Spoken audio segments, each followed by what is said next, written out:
বেলগুড়ি 17 নং রাষ্ট্রীয় ঘাইপথত ভয়ঙ্কর পথ দুর্ঘটনাত দুজন লোক গুরুতরভাবে আহত লোকজনের অবস্থা সংকটজনক দেখি রাইজে ততালিকে আগমনী সমূহীয়া স্বাস্থ্যকেন্দ্ৰত ভৰ্তি কৰায়।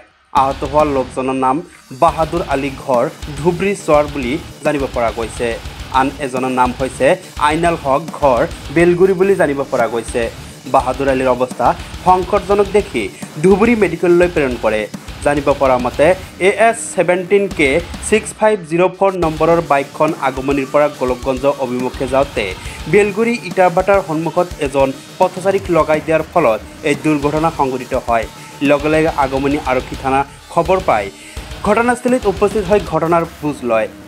গোলকগঞ্জৰ পৰা সুজয় বৰ্মনৰ ৰিপৰ্ট এনি লাইভ। এই যে বেলগুড়ি পেট্ৰোল পাম্পেৰ ওচৰত আৰু ভেটা আছে এটা, ইয়াতে এটা বাইক আসি মানে তিনজন থিয় হৈ আছিল ভেটাৰ আগফালে ৰাস্তাৰ ওচৰত। বাইক ইমান স্পীডে আহাৰ পিছত একজনত ইমান খুন্দা মাৰি দিল, একদম অসুস্থ হৈ আছে, এতিয়া হস্পিটেল লৈ গ'ল। আৰু দুজন অলপমান চোটমান পাইছে আৰু একজন বেছি চিৰিয়াছ হৈ আছে।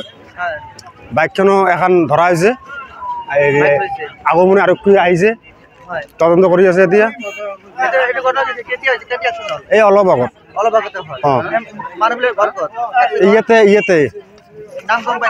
আইনাল হক একজনের নাম শুনে পালো, আইনাল হক নাম নাজানো। এইটো নাজানো, কিন্তু এইটো বুজি ৰ'ব, ছাৰে বুজি ৰ'ব ক'ত ঘৰ বাইক এলাটো। খবৰ মানেই এনি লাইভ 24x7 আৰু এনি লাইভ ডিজিটেল। যিকোনো খবৰৰ বাবে যোগাযোগ কৰক 9387734920 আমাৰ এই নম্বৰত।